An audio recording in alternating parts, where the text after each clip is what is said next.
Hello, হ্যাঁ শোনা, ভালো আছো? তোমার মায় আছে তোমার পাশে? মই একটু কথা কই, শোনো না, রাগইও না। এই দেখো তুমি, আমি কি খারাপ বললাম? আমি সব কাম জানি, উশি গাছ হইতে বেগুন গাছ সামাই তুমি কাটতে পারি। এখন হন হন, এই সামনে ঈদ আইছে, আমি তোমারে সোনো, লিপস্টিক, আইবুরু, মাস্কারা, আশকারা, লেশকারা সব কিনে দিমু, কিন্তু তোমার আমার কথা হন তৈবে। হ্যাঁ, আমি তোমার প্রয়োজনে মাঝের সাইডে 3 কুড়া জমি লিখে দিমু। আমার তো কম নাই, আমার কি কম আছে নি?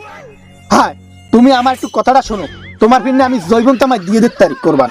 হে বেটা, তুই যে মাইয়ারে কিনা দিবি, তুই থাস তোর বাবার হোটেলে উমান থাস, তুই কেমনে কিনা দিবি? হ্যাঁ বেটা, তুই যে কথাগুলো কইছো, এই কথাগুলো সব মোর প্রেমিকা শুনছে না? হে বেটা, কি কমো? এবারে আমি কোলার গরু জোগাড় দেবো, এতে আমার বাজবে কি? তো মিছা তুই কথা একটা তোর এই কথাগুলো হইলে তোর মতো বন্ধুরা আমি পাইন মেরি। যা বেটা, তোর মতন বন্ধু আমার লাগবে না, তুই মিছা কথা কাজ বেশি যা।